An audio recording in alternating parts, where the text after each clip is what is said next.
Hello and welcome to my video today. This is my first video of the year on my Tesla Model 3. This happens to be a 2018 rear-wheel drive long range, and it is going to turn 8 years old in a month and a half.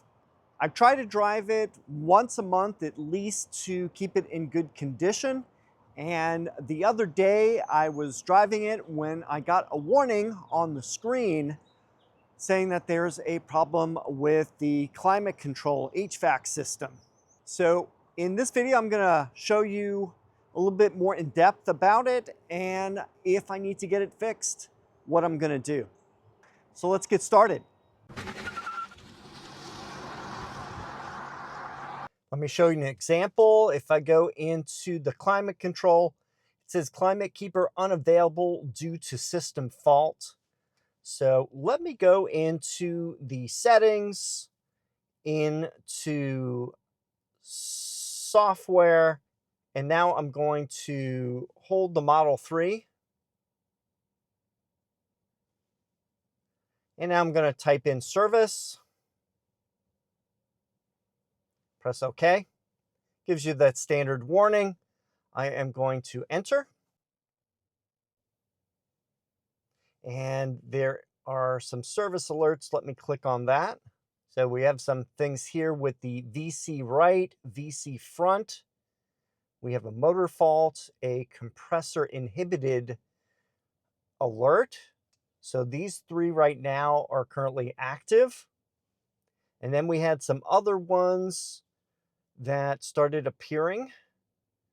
So this problem seems to have been probably for the last couple weeks. Previous to this week, the weather's been pretty cold, so I never noticed it since I didn't have the HVAC system running, or if I did, it was just on vent. So interesting here that it goes back to March 8th, and it does show some compressor, pre-charge failed, whole bunch of things listed here.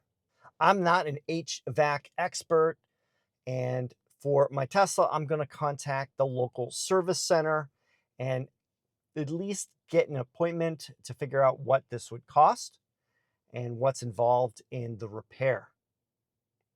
But at least I know that I have these alerts right here that I can take a screenshot of and be aware of.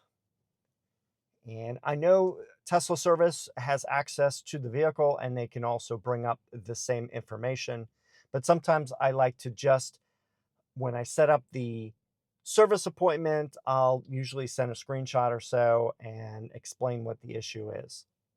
In any case, it's probably not going to be cheap, but summer's coming and I need to have the HVAC working. Other people in the family use this vehicle and we need to be cool during the summer. So I'm going to have service look at this, and in the next part of the video, I'll cover what was involved in repairing the HVAC. Okay, I started the Tesla app. I'm going to scroll down till we see service. I am going to, under request, I'm going to type in what I need to do. Interior. Here we go. Heating and AC. I'm going to paste.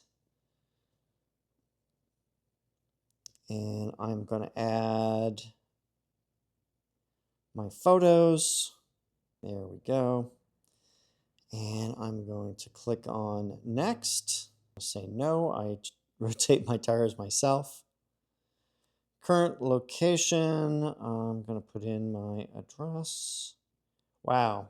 13 days or 9 days. So I am going to pick 9 days and see what we get. Request service. All right, request in review. Check back soon. Prepare for drop off. Drop off. Repair progress. Pay invoice. Pick up vehicle and review summary. So that's all the things that will happen. I am going to be at step one right now, and I'll continue the video when I get a response. And now I have my car back at home. It was at the service center for 2 days getting diagnosis and repair. And what I found out is that it was the chiller and a coolant hose and coolant that was the issue. Now, it wasn't the fault of the car itself. The problem is where I parked the car. Since my house is kind of in the woods, I don't have room in the garage for it due to the other two cars. So I have to park it off to the side. And what happened is I got rodents in the car, under the hood area. I think they climbed in the wheel wells or under the center body in the front there, through the panels. And I do keep a car cover on here, but that doesn't protect any animals from coming in from underneath. So what happened is, not sure if they were squirrels or mice or whatever, they got in there and caused damage to the coolant hose and to the chiller itself. Luckily, it wasn't a whole lot of damage. They did mention that there was some wiring that had to be replaced as well.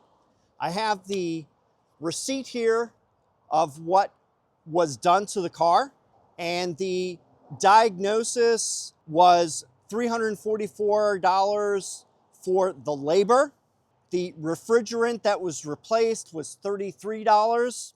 The actual chiller itself and the assembly was $115.43. So that was the part, and the labor to put it in was $374. So in all, the total cost was $148 in parts and $718 in labor.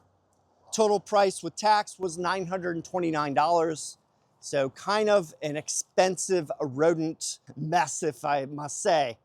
One thing I'm happy about, it wasn't the Tesla itself that had a problem. It wasn't the parts getting old, since this is an 8-year-old car. It was due to other circumstances. So I'm not going to hold my Tesla reliability due to that. And in any case, since my warranty has ended, I've only had 1 or 2 things that I've had done to the car. It's been very low maintenance. The only major thing I had was replacing the tires in the last couple of years. So the rest of this video, I'm going to show you my solution of keeping the rodents out of the car. So let's go into the backyard and I'll show you what I have that is going to help with that. This is the area next to the garage where I park the car. And here are the 2 items I purchased. I got a heavy duty 20 mil tarp, 12 foot by 16 foot, which should cover the length of the car and definitely the width. I can fold over parts of the width so that it gets more protection under the wheels. And I'm going to be doing that since the area I'm parking in is kind of a mix of gravel and dirt, and I don't want to mess up the car cover by having the tarp underneath. That'll give some protection. Then on top of the tarp, I'm going to put the car cover itself, and this is a new type of car cover that I haven't used before, and it totally surrounds the vehicle. You drive onto it and then you flip the top over and zip it closed. So the whole thing should be sealed. I've seen other solutions that involved having an air pump and making kind of like a tent over it. And those were very expensive. I saw over $1,000 for those, and that seemed like overkill. And I don't want to have something running on electricity all the time just to keep the car protected. This was relatively inexpensive. I think it was around $100. I'll have the link in the video description for both of these items. And yeah, so what I'm going to do now is unfold the tarp, put that in place, and then put the car cover on top of it. And then I'm going to move the car into position over it and then finish it up.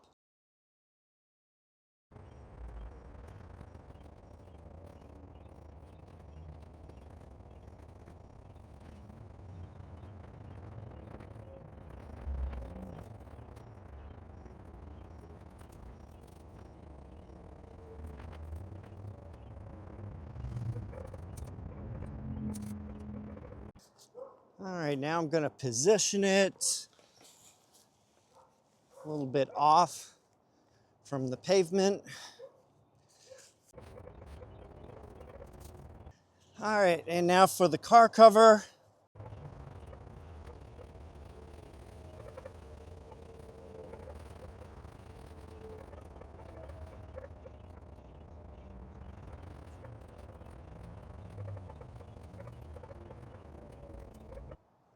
And now we see that the car cover is centered over the tarp. And now I'm going to unzip the top of it and fold it in that direction. Just so you know, the zipper is on this side.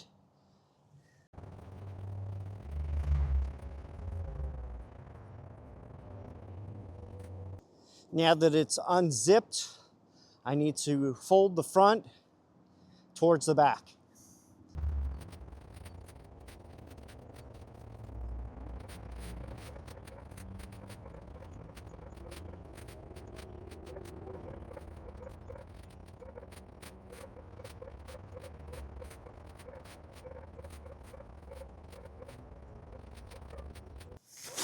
Spread the center.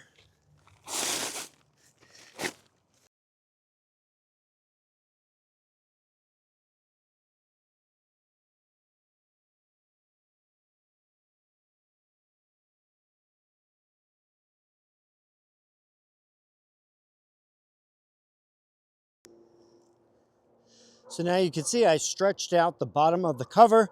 You can see the four corners where the wheels are going to be going. So just make sure it's as smooth as possible across that center area.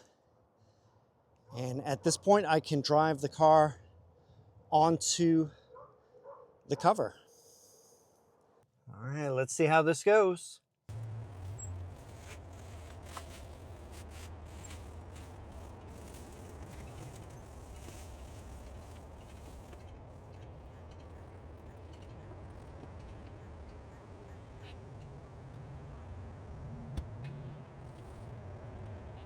Let's see what it looks like.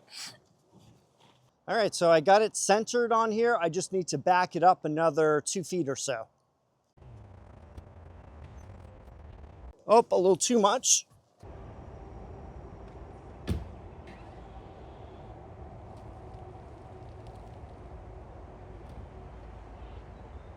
So here's a view. Pretty much parked with the tire on that mark. And the tire right here. We'll see how that goes. And pretty much centered right on the mark there. May need to move it back a couple more inches.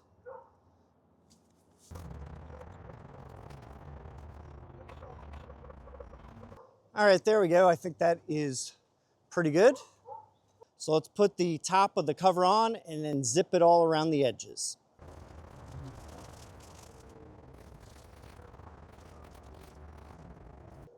Let's go to where the zipper starts.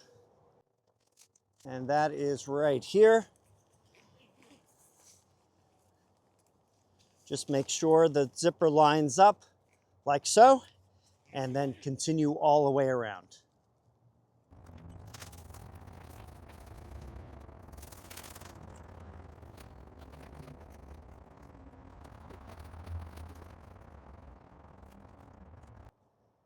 And the last part is this corner right here, and that's where it ends.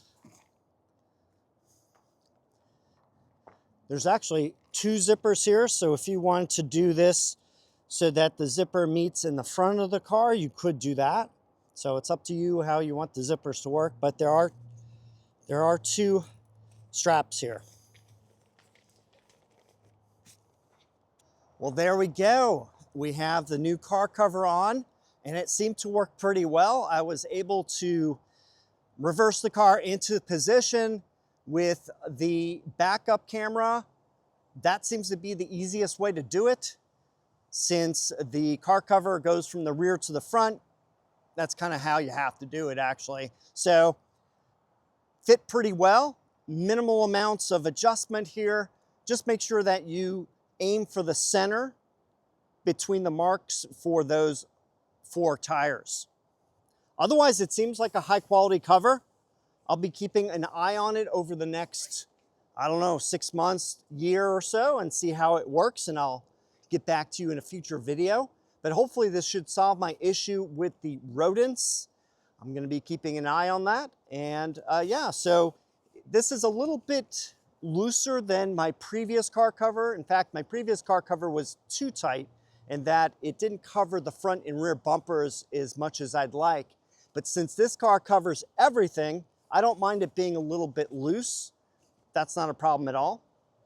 I also use the tarp underneath to protect the area where it's going to be parked in, since it is kind of a gravelly, rocky area, and that the tires are going to be sitting on this car cover and then 2 layers of the tarp below it. So I think that should give it adequate protection from the ground. And yeah, so pretty easy to do. I would definitely recommend this. If you're interested in purchasing, I have the link in the video description.